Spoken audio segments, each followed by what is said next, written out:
You're watching the Metaphysical Mentor podcast with Michael Philpott.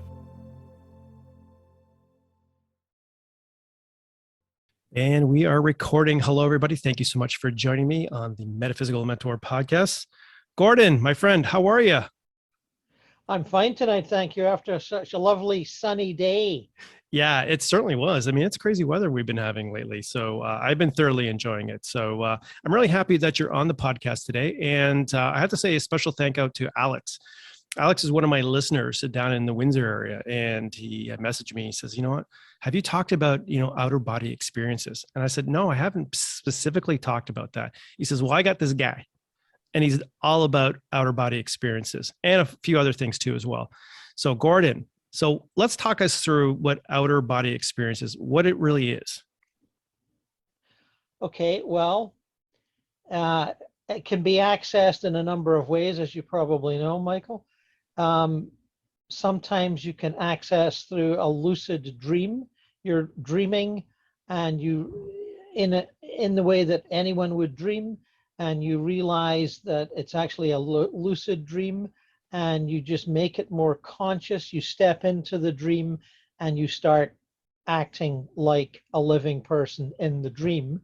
And then you can direct yourself in any number of ways to any number of activities. So with so with an outer body experience, do you have to be in your sleep state, or can it happen? No, you can't. No, it can be, that's just one way. Okay. There's another way of doing it in meditation. Okay. Doing a mindfulness meditation, whatever people feel comfortable with, and you project your consciousness out.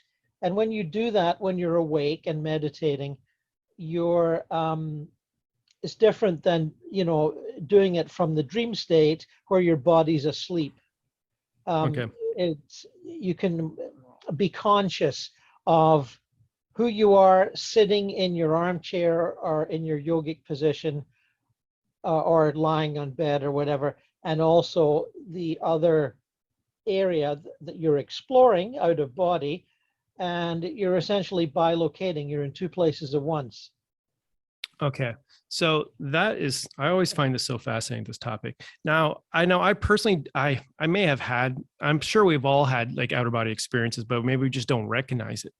And maybe we just don't realize at the time that that's what it was. Cause I was trying to think back, did I ever had an outer body experience? Did I ever astral travel?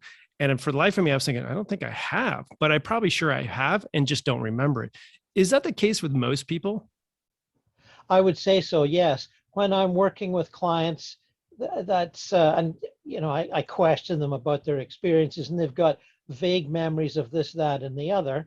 And I can tell from much experience that the vague memory they have is actually an out-of-body experience that they remember a very small portion of. And and you'll find, if any of the listeners will find if they care to do some research, the many other out-of-body facilitators, people have written books about it, they will tell you the same thing. Almost everyone goes out of body. Okay. And just doesn't remember too much about it, or just bits and pieces. Now, do you find that is it a subconscious or a conscious choice to remember those outer body experiences? Or is it like, I know you've talked about this a lot in your experiences where it just seemed to start happening, and you just went on this journey for like, was it weeks or months on end? You were having all these experiences? Okay, well, I had a lot between obviously, I'm almost 70, Michael, so this has been going on for a long while.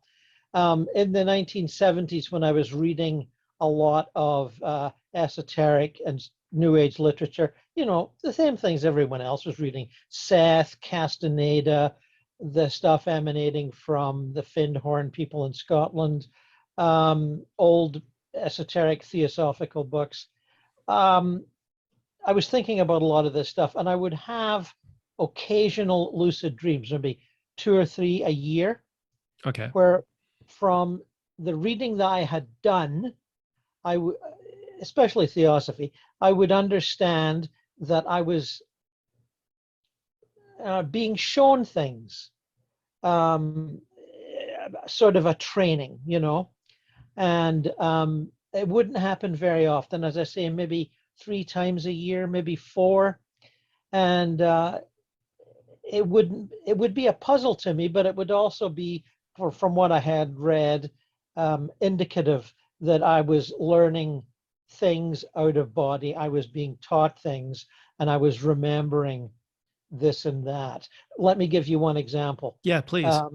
When you're being trained by, quote unquote, a guide, a teacher, or a number of guides, one of the things they will do, of many, is have you, when you're out of body, go through a forest fire. And you're in your astral body, so the forest fire can't affect you in the same way that in your astral body you can go through a wall or a window, you know, it's a higher vibration. But they're testing your consciousness. And if you panic and think, oh my God, I'm in a fire, I'm going to get burnt, and then you go right back to your body in bed, then they know that your identification with your physical body is still quite strong. You have to know that you're in your astral body. Okay. So that's one little thing they will do. Other things are more like flying, just flying around. And I think many people have had flying dreams. Okay. Yeah. When you say that, it's like, yeah, I think I have. Yeah. That sounds very familiar. Very many people have them. And that's little bit memories of being out of your body and flying around. Okay. Either flying around your own home, your garden, your neighborhood, you know, that sort of a thing. So I had experiences, things like that. And then I also had a connection with the afterlife because my father passed many, many years ago. And I had, like 50, 60 years ago. And I had experiences of talking to him. So Okay.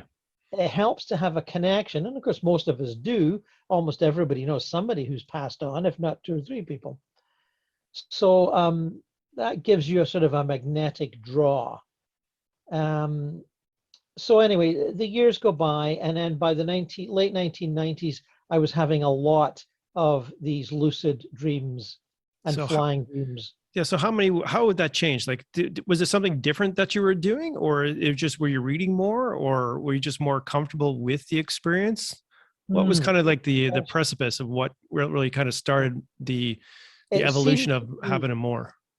It seemed to be,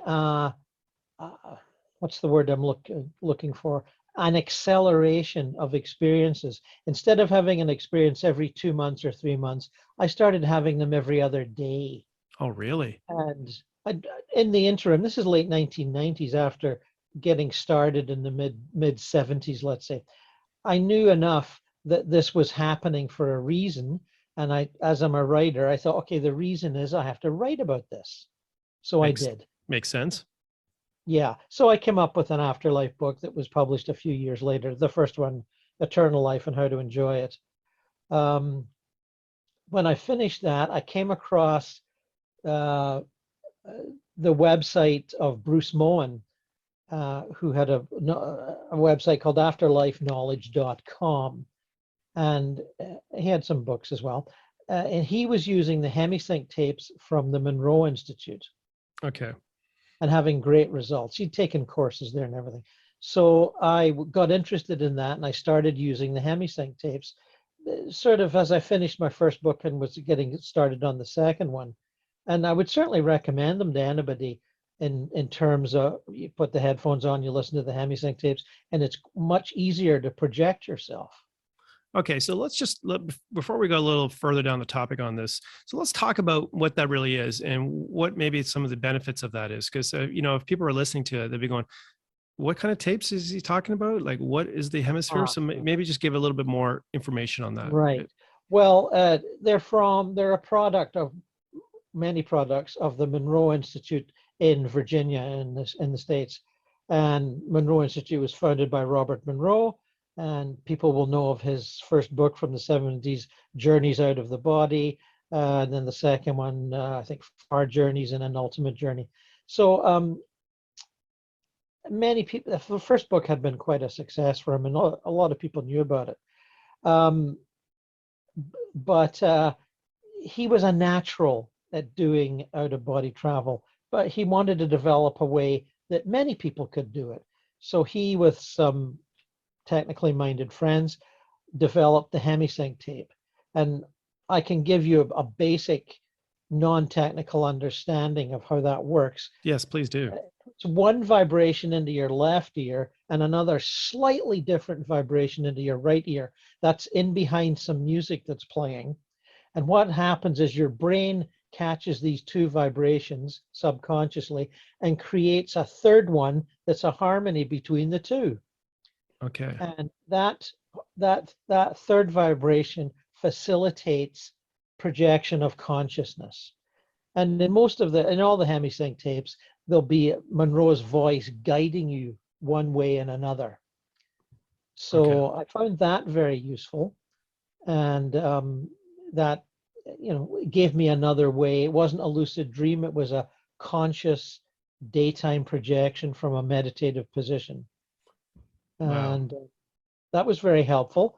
Bruce Moen had a conversation board in which other people would contribute, and we'd compare our experiences. That's fascinating. That helped a lot too.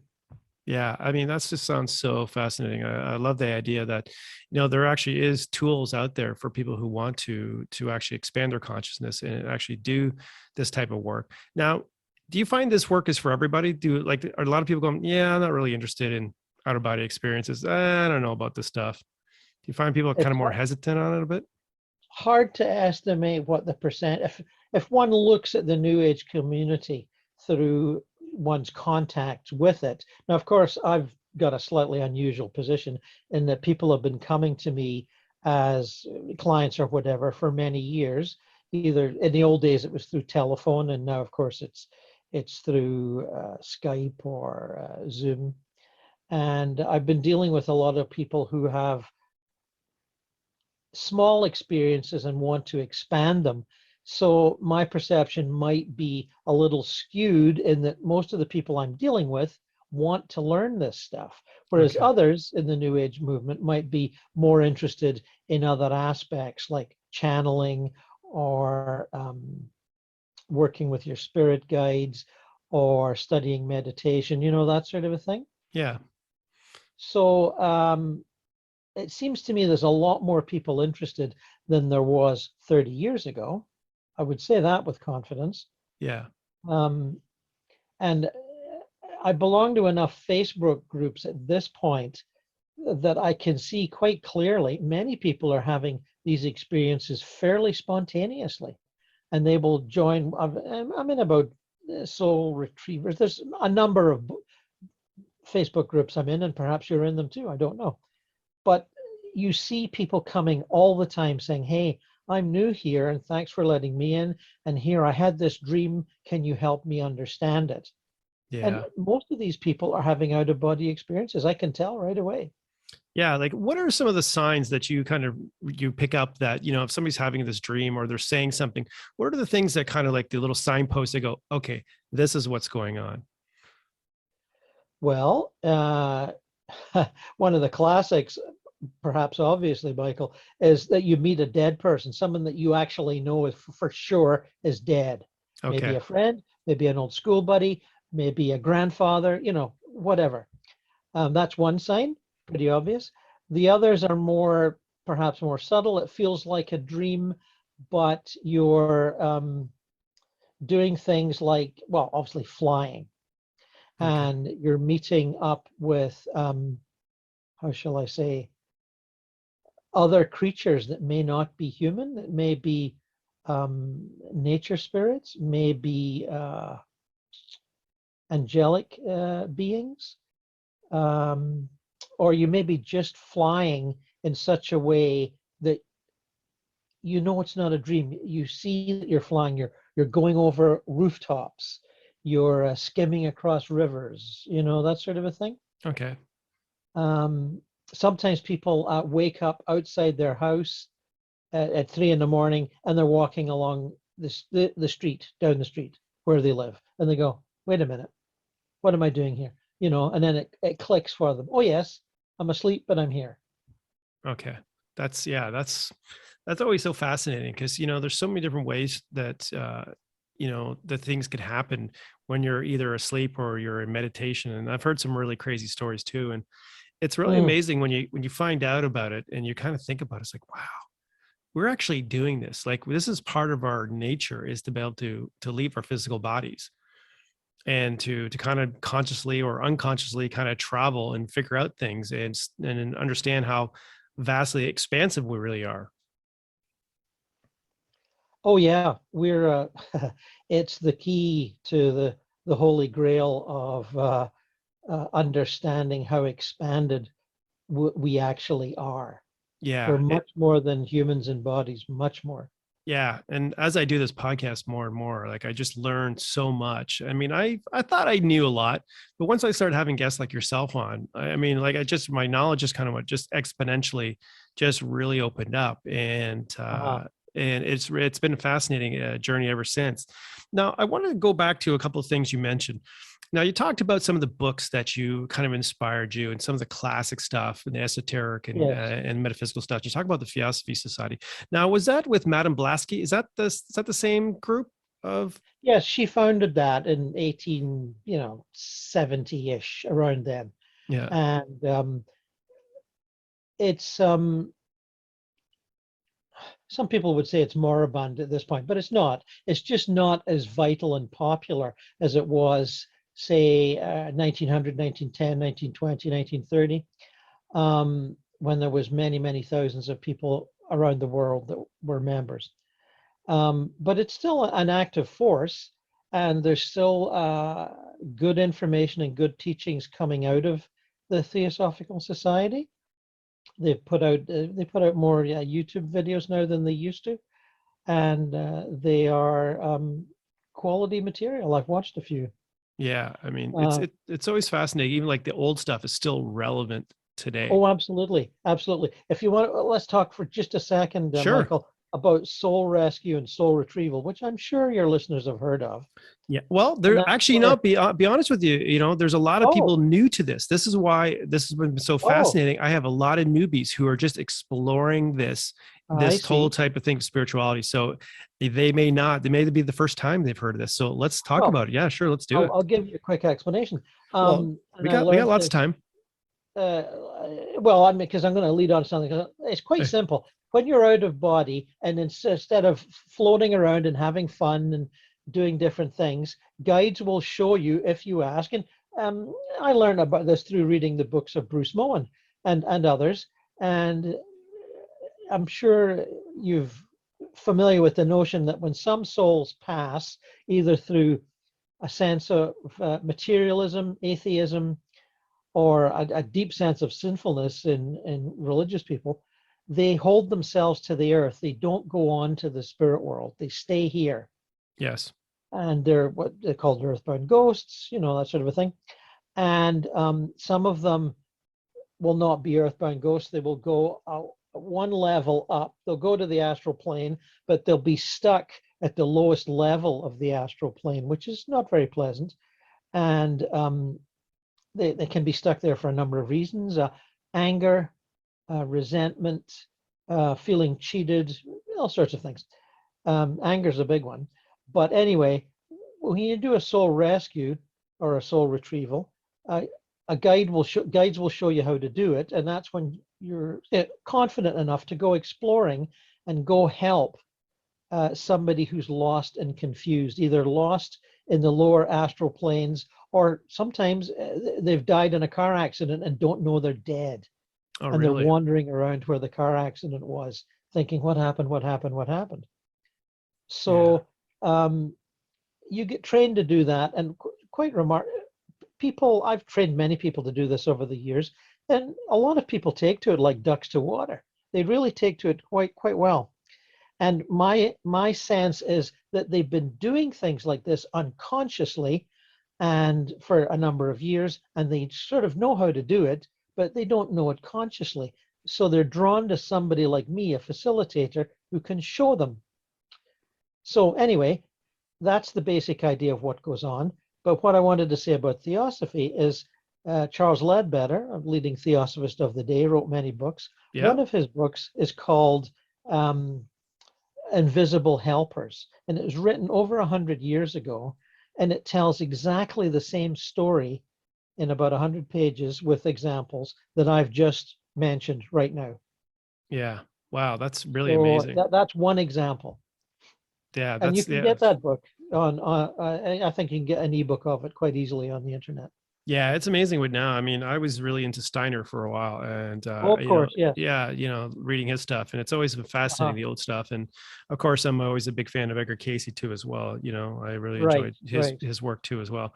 But yeah, it is really fascinating. Now, when you go to the other side, when you leave your body and stuff like that, now, do you normally meet your spirit guide, or like what normally happens? Okay, we become lucid, we're in this dream, or we're in this, what is it, more of a dream or a lucid dream, or is it more astral traveling? What's really the difference between the two? Are they the same thing? Well, I tell you, we spend a fair bit of time on various Facebook groups discussing that actual set of distinctions that you just asked me about. And everyone's got their own sort of slight take on it. And a lucid dream is like a dream, but suddenly it becomes quite understandable and quite, how shall I say, focused. Okay. Astral travel is, again, slightly more focused again. But they're very similar states. And to me, they're portals for accessing the same thing, basically. Okay. And you asked about, well, when I was starting out like this many years ago, I asked for guides and guides appeared. And, my first book is actually dictated by my guide, Henry. But in the second book, Eternal Life and How to Enjoy It, no, sorry, that's the first, More Adventures in Eternity. There's a detailed description of how my guides slowly pushed me off on my own. Okay. And they wanted me to basically they threw me in the deep end. But that's after a few months. And then, I learned how to just do it by myself. And I'm trying to think how I could sum that up. What's happening in the book? I would just get out of do a Hemi-Sync projection and meditate and feel that I was projected and ask for guides to come by and give me something to do. Show me this, show me that. So they did that for quite a while and guided me to various things, quite often disaster scenarios. One time there was a fire in the Chicago subway and a number of people had died, and I was guided to that and to retrieve people who were messed up, hysterical, and not knowing that they were really dead. They just didn't get it. When people die suddenly, they don't quite know what's going on. Other situations, people wandering around on the astral, especially religious people who have a strong sense of sin. Okay. And they will prevent themselves from moving on because they feel like they're unworthy and too sinful to go on to heaven. And you have to sort of talk them into it. And so you get quite good at that sort of out of body psychotherapy stuff. Okay. That's actually a good way of looking at it. In some ways you kind of are. It's like, hey, let's kind of move on into the light there. Yeah. That's so fascinating, man. I love this stuff. Now, I just got another quick question. Sorry, I kind of get you off track here, but I just get my brain is like, okay, I got a million questions I got to ask you. And is there various levels? Now you kind of, it seems like there's various levels to the astral plane, or there's various levels, so it's almost similar to what they call like the Jacob's ladder, where there's various levels of consciousness. Yes. Are there, are there, I guess in the astral plane, is it one particular plane with various sub levels? Or is that astral plane just like one level, and then there's another level above the astral plane, and then there's another level above that? How does that work? There are levels beyond the astral plane. Different systems have different names for them. I prefer myself the Theosophical map, the mental plane, the causal plane, the Buddhic plane, they see about 7 levels, but within those 7 levels, and the other systems see many levels too, they just have different names for them. Okay. Within those levels, there's lots of sub-levels. All right. And that makes it sound fairly complicated, but actually it's not that much more complicated than the physical world that we live in. If you think about the different levels of consciousness that you will find on the physical plane in different, how shall I say, areas, neighborhoods, you know, Okay. you will find, I'm sort of talking about intelligence and sensitivity here, and I don't want to get into any kind of finger pointing. It's not that, but because sometimes people who are highly intellectual and intelligent will not have a spiritual understanding. But the astral plane is like that. There are some levels where people are, how shall I say, ignorant, and they stay willfully ignorant because, well, they're atheists. They don't believe that there is an afterlife. They think it's all a dream. Then there's other areas where people have died in, as we know, in the midst of a civil war, and they've died angry, resentful, looking for vengeance, you know, Yeah. and they continue on that activity in the lower astral plane. There's people who are selfish, mean-spirited, and they've been that way for years. You don't have to be selfish for, you know, the last 3 months of your life, and then you're going to go to a lower level. It's these lifelong habits. Okay. And when I say mean-spirited, I mean that. I mean mean-spirited, not compassionate, not loving, not caring, selfish. Yeah, They're there's a on a lot of fairly those low people around, I'll tell you that. Oh, well, of course, yes. We all know that. I'm just trying to sort of show that all the human types and all the human activities and all the human, how shall I say, attitudes are replicated in the astral plane. Everybody's there, but they're all in different places. Oh, So that's you can go interesting. to, yeah, it's a lot. It's like take any big city. We're in or near Toronto, but people that are watching this could be anywhere. And all big cities are pretty much the same. You have wealthy neighborhoods, you have mid-level neighborhoods, you have the business district, you have poor neighborhoods that are reasonably safe, and you have other poor neighborhoods that are not safe. Yeah. So, you know, we've got all this stuff going on. And the same thing happens on the astral plane.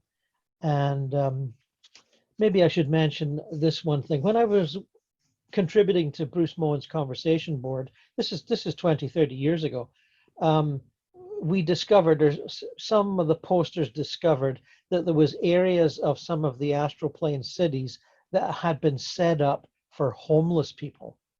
So that when homeless people died on a cold night or of hunger or anything, and their bodies would automatically, their spirits would go to the astral plane, they were most comfortable in an area of an astral plane city that looked just like where they had left. So Wow. it was, a neighborhood was set up to look like a scruffy neighborhood where homeless people might be hanging out, right? Interesting. But what happens is there's lots of astral plane social workers, people who are really loving and caring and understand what's going on. So in these neighborhoods, and there's more than one of them, because, you know, look at all the North American cities where we've got homeless people, just as an example. So this neighborhood will have a little cafe, a little soup kitchen, a little place where they'll give away free blankets. But these are all run by astral plane social workers who don't say who they are, but have great knowledge of how to treat suffering, lonely, homeless people and how to help them. You see what I'm saying? Yeah, I totally see what you're saying. Yeah, it's. Yeah. So Hey, instead, listen, I'm just fascinated. I'm just like sucking it all in. I was like going, damn, this is yeah. good. So anyway, one of our projectors found this place and said, "Hey, I found this place, and there's all these homeless people lying around." And so we started doing a bunch of retrievals from there, and I'm sure it's going on. But just to give you an example of how certain areas are set up by compassionate, knowledgeable, what I'll call astral plane social workers, to fit the needs of certain classes of people. Okay. That's fascinating. So a lot of times now, after a while, if they, I guess when you're in that, your specific zone or your specific kind of city, is there a time allotment? I guess, time is irrelevant on that side, but is there I'm trying to articulate, is there a time when the person, the energy, the consciousness kind of wakes up a bit and goes, oh, I'm kind of in this city now. I think I want to move and I want to kind of go to a higher level. Are there kind of people Yes. walking around within there, kind of helping them too as well to ascend? Like you're Oh, talking about your yes, helpers? yes. Yeah. Yeah, there's lots of helpers and guides all over the place, but they're sort of they're in disguise. They look like normal people. You know what I'm saying? They don't look like angels, Okay. or anything like that. They sort of hang out and they do stuff, and they'll pretend to be normal residents. But when they see somebody looking for help, they know how to treat that person or how Okay. to approach them. Okay. All right. There's a So lot of that. now, so after the astral plane, would that be considered, like, you call that the fourth dimension? The Well, astral plane? some people would call it that. Yes. Yeah. So after that particular thing, where do we go from there? What's the next level up? Well, I personally call it the mental plane. Okay. The astral plane it's very beautiful. The upper levels, the heaven levels of the astral plane are quite lovely. The paradise levels quite beautiful, but it tends to be an area where people are working on their emotions. Okay. Because the astral body is the body of emotion and desire. And the mental plane tends to be more about thinking. Now, that's not to say that you don't do any thinking on the astral plane, but you just do more of it on the mental plane. And there's a lot of sitting around discussing issues and problems on the mental plane. When I say issues and problems, I mean all kinds: political, social, cultural, religious, the whole 9 yards. Yeah. So there's a bit more of, how shall we say, mentation going on. Now, that's not to say that it's emotion-free thinking. It's just, for example, on the astral plane, on the mid-levels, which the spiritualists call the summer lands, there's lots of family reunions going on. Okay. So the grandparents are there, one of the parents is there, and so other people come as the generations pass on. So there's a lot of happy family reunion stuff going on there. Okay. And people live in homes or apartments as they choose. There's all options are there. So you see what it's a very emotional place. People are relieved and happy. There's a lot of sense of relief because even if people said they believed in the afterlife, there's still this huge wave of relief where people are saying, oh, thank God there's an afterlife. I kind of thought there would be, but I had my doubts, Yeah, exactly. So they're there and they're like, oh, great. They just love it. So that's a very emotional experience. And there's nothing wrong with that. I'm not trying to make classes of experiences there. I'm just giving you definitions. Yeah. And beyond the mental plane, where it's sort of like the kind of thinking that goes on in the mental plane is similar to, how shall I say, the level of education where an MA and a PhD is appropriate. Do you see what I mean? Yeah, I do. Yeah. So, and it's not just confined to people that have university degrees, but I'm trying to give a level of thinking here. Yeah. And so, abstract thinking on all levels. When I've got a lot of spirit contacts on YouTube, as perhaps you know, and when I contacted Steve Jobs, of whom I didn't know very much because I'm not really a computer guy, but obviously I knew he was famous. Well, I found him in a place where he was already doing R&D. Interesting. Wow. Yeah, I mean, he was already there. And now he'd been dead a few weeks or whatever. I'm not really sure. And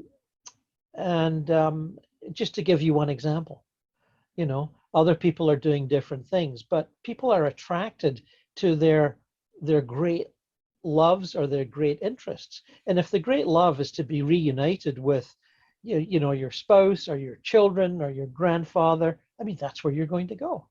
Interesting. If Wow. if your great love is to continue your religious faith of whatever religion, it doesn't matter which one it is, you'll be in Catholic heaven, you'll be in Baptist heaven, you'll be in Muslim heaven, because Interesting. that's what's important to you.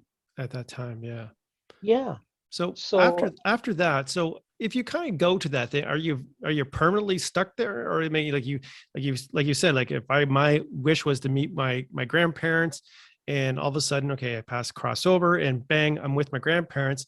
Am I always going to be there, or am I going to travel to somewhere else, or I go to another level of consciousness, where I'm just going to be there until I decide to reincarnate again, and to make sure that I learned my lessons and kind of go back over through yes. it? There's no hard and fast rules on that one, Michael. You can go anywhere you want and do anything that you can conceive of doing. When I say conceive of doing, what I mean is you have to be able to think about something and see a possibility before you can do it.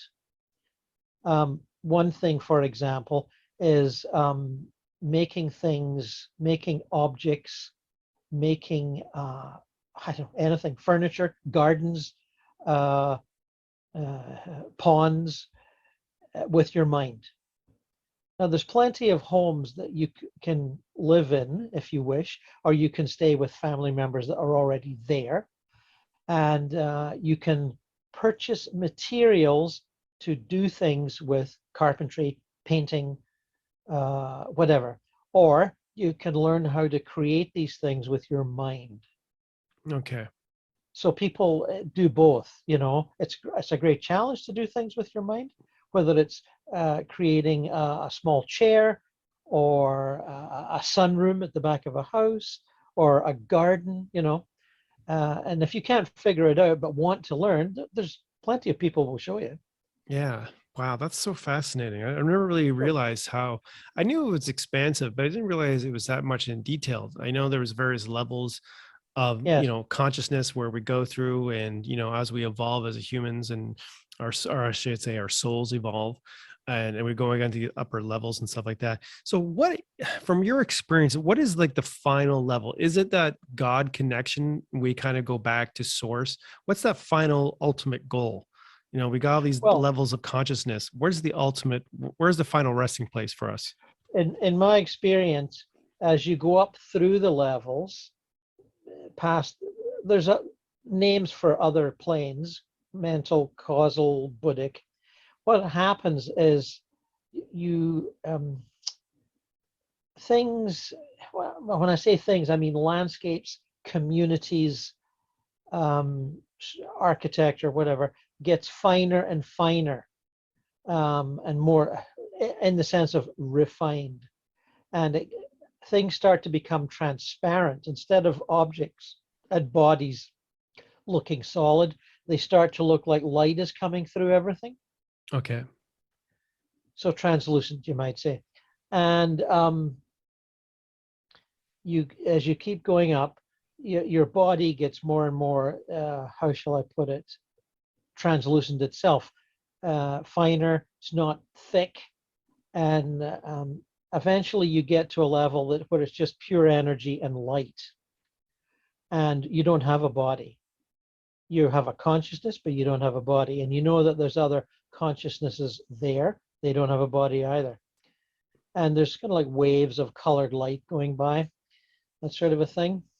Okay. And it's a very, very blissful level, and it can sometimes take people a long time to get there. And I'll explain why. Because some people become very satisfied with the paradise level, Sure. That sounds which, great. and I'm using the word paradise carefully, I really mean paradise.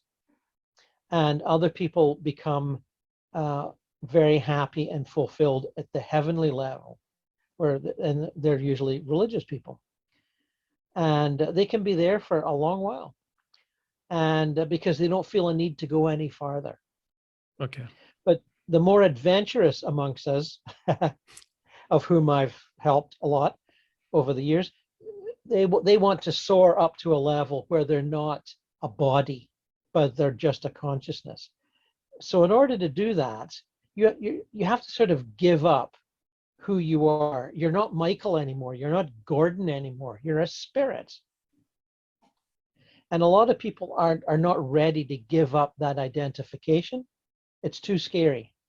Yeah, that would be scary. I've had thoughts Yeah. about that myself, even through my own spiritual practice, because Yeah. I fear that I'm losing who I am, and Yes. the only person I know is myself, and it really bothers me. Like, am I going to transcend some of the, I mean, I want to transcend the old habits and old belief systems to have a greater sense of consciousness, but there's part of me that goes, I don't know if I really want to change.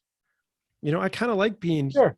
kind of ignorant, a little bit ignorant and human, and Sure. enjoy the humanness of this experience. And I often Yeah. wonder, like, Well, am I ever going to be satisfied through that? well, there's no schedule to this. There's no map. You just do it as you feel the need to experience something different. And some people go quickly, and some people go slowly. But it doesn't really matter. We all end up in. Well, I shouldn't say that. But when you get to that level, uh, the further reaches of that level that I just described, the formless, shapeless energy planes, that's very close to the God consciousness level, or what other people might call the radiant void, or the Okay. Elysian fields, whatever. And it's a very blissful place to be.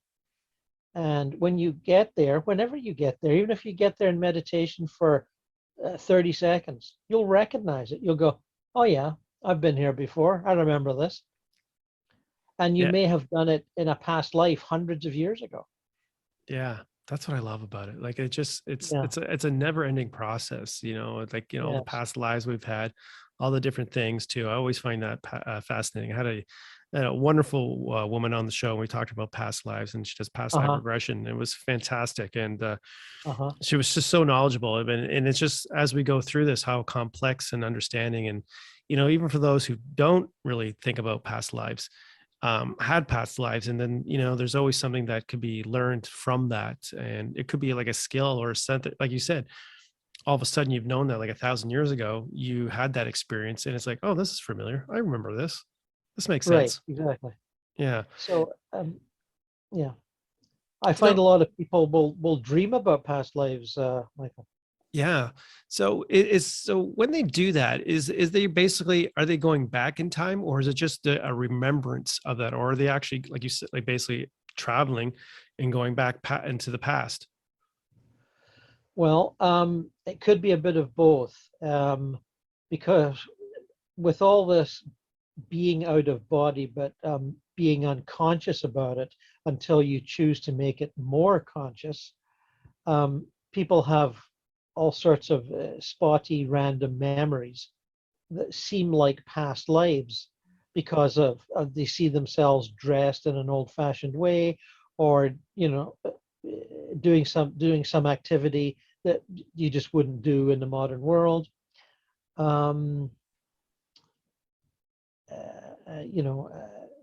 Something where it's obvious you're not a modern, urbanized, with all these things to help you through the day, electric stoves, cars, you know, you Cell just know phones. it's a past life. Yeah. But they will only have little bits of memories. They won't have the whole thing, but it's enough to prompt them and make them think about these sort of things. Yeah. Yeah, it's so fascinating. Now, one of the things I wanted to ask you, kind of briefly about, is when we're astral traveling, if you are consciously doing it or unconscious do it, or you're lucid dreaming, how you can make sure that you protect yourself from anything that's not the most. I guess the best way to say it is just, yeah, protect yourself while you're doing this, to make sure that you don't get attached to anything that's not healthy or anything. Right. Well, that's an issue, but it's all about your learning curve. Okay. And some facilitators will think people need to learn protection rituals and that sort of a thing. I personally don't think that. I think you'll learn from your mistakes. And I mean, some people, some of the mistakes can lead you on a sort of a detour away from your ultimate goal. But I believe that all detours are learning experiences. Yeah, I And kind of feel the same way. there's a lot of detours on the way to in an astral travel trip. That happens when you're alive, either meditating or out of body asleep. And that's the issue with the astral body, as I mentioned. Most people are traveling in their astral body, is it's the body of desire and emotion. So just think about all the emotions and desires that you have in any one day. Not just you, anybody.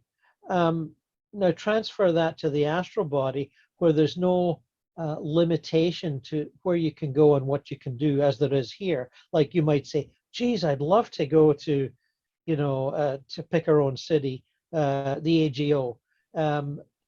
Well, yeah, you got to get in the car, or you got to get on a bus or get on a train to get there. Yeah. Well, when you're in the astral plane, you just go there. And I've done a lot of astral travel at night around Toronto, and there's always out of body people in the AGO or the museum, or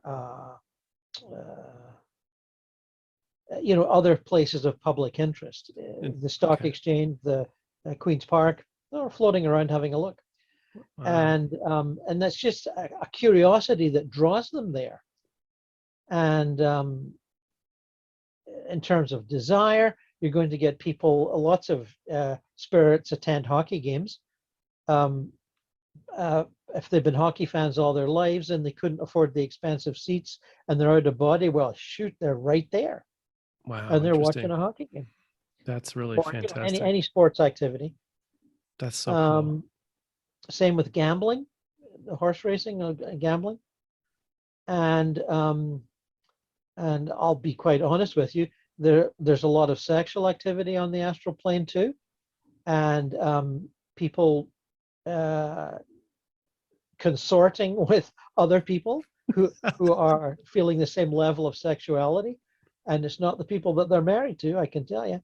Yeah. And there's a lot of that, a lot of romancing going on. Once people figure out that they can do it, Yeah. they don't always know they can do it, but it's like all these other desires. So I mentioned this, and I would also say there's plenty of houses of ill repute on the astral plane too. Yeah. No problem there. And bars, everything, and opium dens and yada, yada, yada. It goes on. So can you see how what I'm saying about being drawn by your desires? Yeah, I certainly can. Right. So now a religious person might be drawn to one of the cathedrals in Toronto. I've checked those out too. There's lots of ghosts in the cathedrals because they're beautiful, awe-inspiring structures. Yeah, of course. So that desire is drawing them to there. Yeah, and it could be like even like the the Sixtine Chapel. It could be you go to Rome, or like the yeah. or when they get adventurous, Michael, that's what they'll do. But people usually stick A to their neighborhood and then B their town. Okay. But then as they get more adventurous and they go, hey, I can do this, they go farther. So that is true. But I do want to make a point about desire. You're in your astral body, and your desires, which may be only semi-conscious, will draw you to certain areas. Just like with the click of a finger, you're somewhere and you think, how did I get here?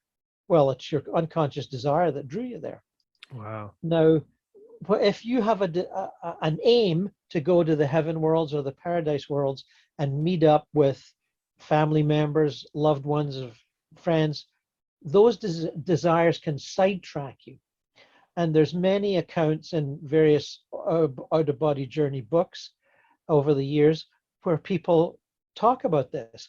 And it takes them months, sometimes years, to meet up with their deceased family members that they so want to meet up with, but yet they get sidetracked with these desires. Yeah, I've heard that a lot too as well. Like Yeah, they kind of lose focus a bit, and then all of a sudden they're over yeah, here. I know I think I've talked about that, or I've heard about this, where Casey was talking about how his own travels to where he got his information was that as he goes up these levels of consciousness, like he has these people trying to, basically distract him from what he's doing, and you just get yes, distracted and to go in yes, these different directions as you go. And it makes so much sense because all yeah, those subconscious desires and things that we haven't fulfilled on this earthly plane. I mean, when you're kind of free of our earthly body and everything else, it just makes it kind of easier, and you just don't think about it. It's like, I want to go to, let's say I want to go to Rome, but I end up in Ottawa, or some oh, other for place. sure. Yeah, that's so But again, fascinating. it's a learning curve, Michael. You make mistakes and you refine your technique, and all that sort of a thing. You train yourself to be more focused, and eventually you'll get where you want to go. Yeah, I like that.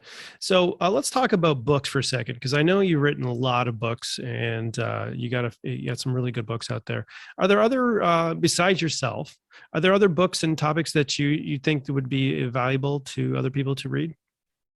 Oh, for sure, absolutely. The literature on out of body experience and astral travel has really expanded in the last 30 years. I would certainly, you probably heard the name already, recommend the work of Jürgens Yu. Okay. Um, that's Ziewe, Jürgens Yu. He's got a book called Multidimensional Man, and two others, whose names I don't immediately recognize. He has lots of YouTube videos that are very good, Okay. and he's excellent. And one marvelous thing is he's an artist, commercial artist and painter by career, so he can from memory paint astral landscapes, and they're Oh, quite that'd be wonderful. beautiful. Wow. Yeah, Wow. That's fantastic. And no, there's there's so lots many. more, Oh yeah, go ahead. Yeah, go ahead. but I'm not sure I could remember the names right off the top of my head. But there's I would suggest to people one way of finding it. I'm sure you're familiar with when you go to Amazon and look for a certain book and you find it, other books of a similar nature will pop up on the same page. Yes. Well, you enter out of body travel or astral travel or something, and more than one title will pop up. Okay. That's a good way to do a search. Okay. You'll still have to judge which are the ones that are the best for you, but would just say to people, use your intuition. Yeah, yeah, use discernment and stuff like that. So Yeah. now you also have you have your own website and blog too as well. You're doing another thing too. You're writing for Sovereign Abilities. Is that correct? Oh yes. If people want an introduction to what I'm up to, Sovereign Abilities is has my weekly sort of essay on a series called Journey to Knowing. Okay. They can access that, and there's quite a lot there at this point, 30, 40 essays, and they're Okay. little short one-page essays on the sort of things we encounter when we enter this inner journey and try to develop ourselves in that way. Yeah. I mean, I was reading some of those, and they're absolutely brilliant. Well, And thank you. yeah, I mean, they were fascinating. You're a great writer, and it's very comical in some ways, but very to the point. And I loved about your what you said. You're the guru without the bullshit. Gordon, if they want to contact you, they want to get one of your many services. Where can Sure. they find you? How can they contact you? Well, the best thing is just to send me an email, wordofgord@yahoo.ca, Okay. And and just send me an email and we'll talk. okay, brilliant. And I'll have all Gordon's information in the description below. So if you're listening to this on Spotify or Apple, just go down a little bit of the description. And if you're watching this YouTube video too as well, it'll be in the description below. So just find that, and I'll have all Gordon's information there, and you can find out all about his interesting work with outer body experience and astral traveling, and his writing, his books. I mean, you do healing work, you do entity removal, past life regression, spiritual counseling, psychic advisory bureau. I love that one. And then also I thought that was fascinating. It's like, I like that one. I may have to use that one. And yeah, so much more. And I really appreciate you being on the show today, Gordon. Well, thanks, Michael. It's been a lot of fun.